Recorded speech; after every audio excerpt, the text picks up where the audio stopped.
Hello everyone, welcome to my channel, The Real Super Sam. Today is a brand new Spider-Man comic review and I hope you enjoy. Today is Super Bowl Sunday, Super Bowl 2022, number 56.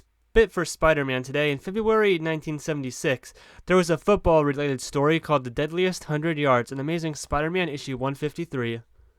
The story starts with Spider-Man seeing a taxi flash Morse code for SOS. Spider-Man saves the guy being held hostage in the cab by two gunmen. Then he tries to fix the damage from the battle, breaks the car even more, then leaves. Okay then.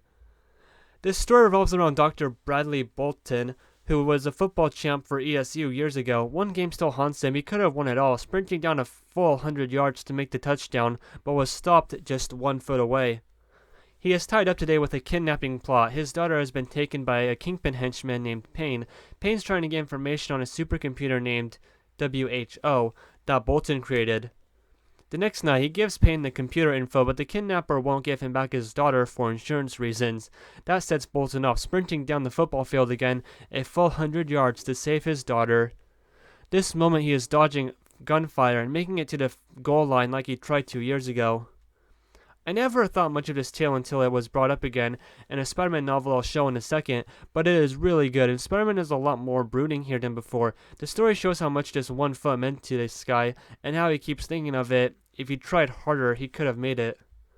Spider-Man doesn't do a lot here, probably why I didn't care for this story when I first read it in elementary school, but it is a bit more mature than the other tales. Honestly, this time in Spider-Man tales are one of my top 5 in his life in the mid to late 70s, because maybe it was my first time reading Spider-Man back-to-back issues, but I think these tales are just a lot more timeless. I mean, look at this moment. Spider-Man screams the word hell, and just blindside Kapow's Pain. Okay, so it was the novel Revenge of the Sinister Six, specifically chapters 11 through 13, that brought this tale up again and a big deal. In the story, the Sinister Six are revisiting areas of Spider-Man's greatest failures, like the death of Captain Stacy and so on. Chameleon attacks people with a machine gun here at the football stadium, and only Mary Jane and some friends can do something about it, and the tragedy here is, well, the guy Spider-Man failed to save.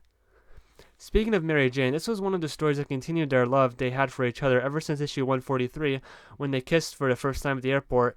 Especially, like, what was that? That was like 10 issues ago exactly, 153, 143. So this was it was a nice moment. Nonetheless, there was a lot of cool moments here for Spidey, and for a story with no supervillain, the writer Len Wein blew it out of the park, especially since Len Wein? No, Len Wein? Oh my gosh. Okay, since most of the emotion came from characters in the story that were just introduced here. Another very emotional Spider-Man tale, one for the record books, and thank you for watching.